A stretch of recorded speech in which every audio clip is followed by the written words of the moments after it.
appreciate this. Just one short week before school lets out for the summer. Can I hear a yay for that?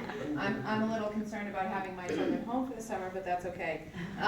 Jim and Jack are not in the room right now, but they are the two fire commissioners that gave up their Saturday afternoon to allow us to be here today. Jim's over here. Oh, there he is. Jim Mentalera is in the back. And if you see Jack Lenish, please offer your gratitude to him too. I'm very grateful. I'm also very grateful for the groups that put today's event together. I know that the groups worked really hard. The list of groups is longer than I am tall, so it would be difficult for me to remember them all. But I know that they put a lot of time and effort into making today happen, so I'm very, very grateful to you guys. I'm excited to be here, but at the same time, I'm standing in front of you with a bit of a heavy heart because my opponent is not here. She committed to this event. This event has been planned for quite some time, and yesterday she sent an email to the event organizers where she said, and I quote, "At this time, I do not believe this event is a good use of my time." And that disappoints me because, actually it disappoints me for a lot of different reasons. Any opportunity to engage in voters, to me, or engage with voters, is a very good use of my time. In addition, you all came here, and your time is more important than mine as far as I'm concerned. And the people who put this event together put a lot of time into it. This is supposed to be about you guys today. It's supposed to be about you having an opportunity to vet the two candidates in this debate, in this race. This is the only opportunity we will have for just the two candidates in this race to discuss the issues with the public. And I take this race very seriously, and I take this position very seriously, and I'm very, very grateful that you guys put this event together for me today. I'm just disappointed that my opponent didn't follow suit. So that's one of the differences between the two of us. I want to discuss two other differences between the two of us. I'm not going to tell you what you want to hear when I stand in front of you today. I'm going to tell you the truth. There was a famous economist, Thomas Sowell, who said, and I quote, "When you want to help other people, you tell the truth.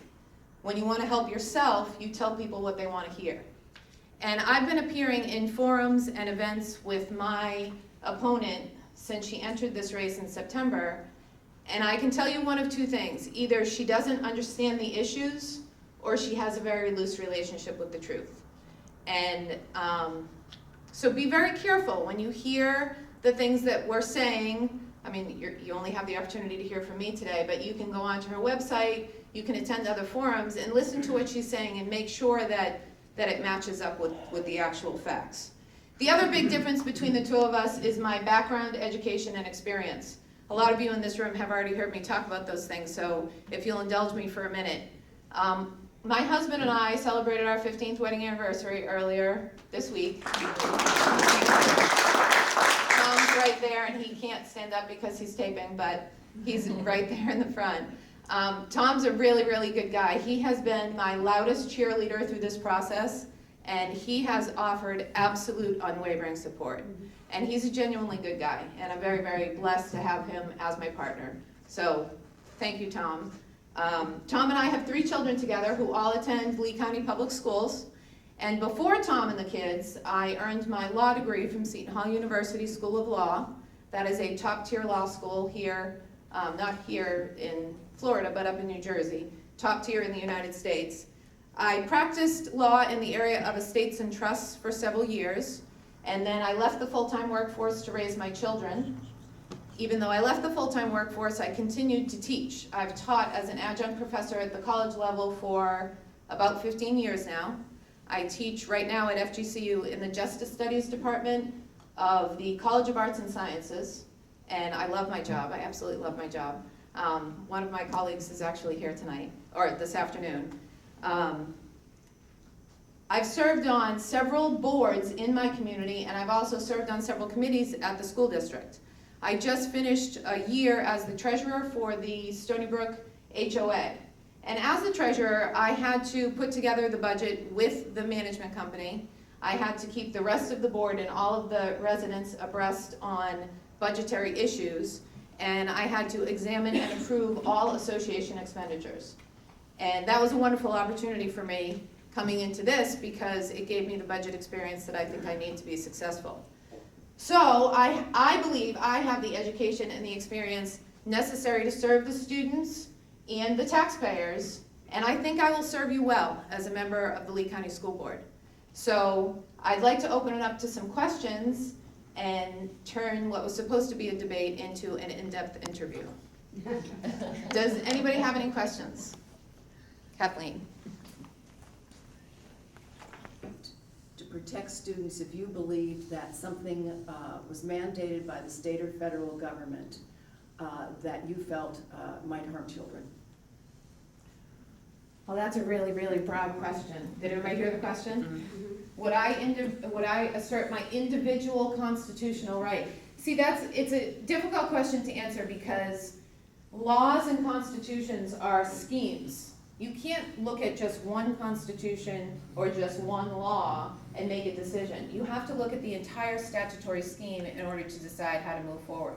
Is there a specific issue you were talking about? Well, I think what they're looking for is for us to say that if we don't like something the state has done, we will, as board members, despite having taken an oath. Okay. Understood. Okay, so can we buck the system, so to speak, with what the state requires of us? Absolutely not. If you look at the statutory requirements for school board members, again, the list is as long as I am tall of the things that we have to do. We have to do things like provide school buildings and maintain those school buildings and pass a budget and enforce state law. That is required by Florida statute. Now, the Florida State Constitution requires 67 different school districts in the state of Florida. So one school district for each county. It also requires a uniform system of education. So when the legislators or the Board of Education pass laws or policies, we are required as a school board to implement those policies and to enforce those laws. Does that mean we cannot have local control of our schools? Absolutely not. And I think that you're seeing our superintendent sees that local control right now, in the sense that he is adding on to the Florida standards to make them appropriate for students who live and are educated here in Lee County.